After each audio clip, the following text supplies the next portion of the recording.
کائنات چلتی رہی، آدم علیہ السلام آئے، حالانکہ پہلے کہاں تھے وہ جنت میں۔ اللہ تعالیٰ نے آدم علیہ السلام کے سامنے وہ دسترخوان پیش نہیں کیا۔ دنیا میں آئے، اس روئے زمین پر آدم علیہ السلام کی کتنی اولادیں، کتنی نسلیں ان کے سامنے ہیں، ان کے لیے دسترخوان نہیں پیش کیے گئے۔ ادریس علیہ السلام آئے، ان کی قوم آئی، وہ دسترخوان اللہ نے انہیں بھی نہیں پیش کیا۔ نوح علیہ السلام آئے، نوح علیہ السلام کی قوم آئی، اللہ تعالیٰ نے وہ دسترخوان ان کے سامنے بھی پیش نہیں کیا۔ نوح علیہ السلام کے بعد انبیاء کا سلسلہ چلتا رہا۔ ابراہیم علیہ السلام آئے، خلیل اللہ، واتخذ اللہ ابراہیم خلیلا، اللہ تعالیٰ نے ابراہیم علیہ السلام کو اپنا خلیل کے لقب سے نوازا بھی، لیکن دسترخوان نہیں دیا۔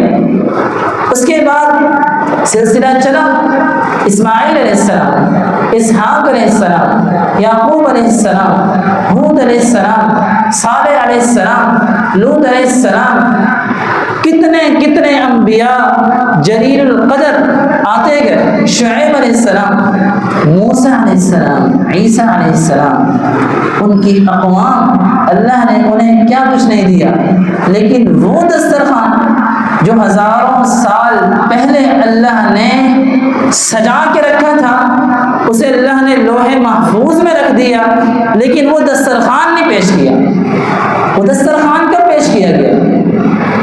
جب میرے اور آپ کے مرشد و پیر جناب محمد رسول اللہ صلی اللہ علیہ وسلم دنیا میں تشریف لائے، تب اللہ تعالیٰ نے اس دسترخوان کو لوح محفوظ سے نکالا۔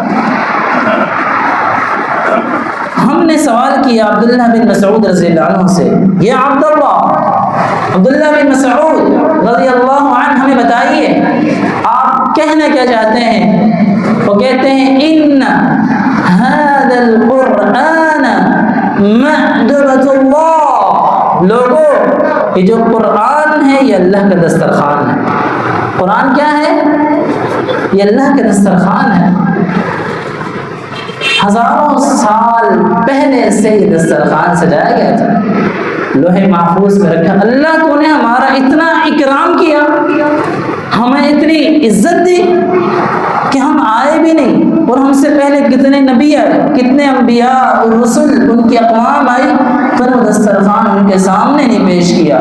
ہماری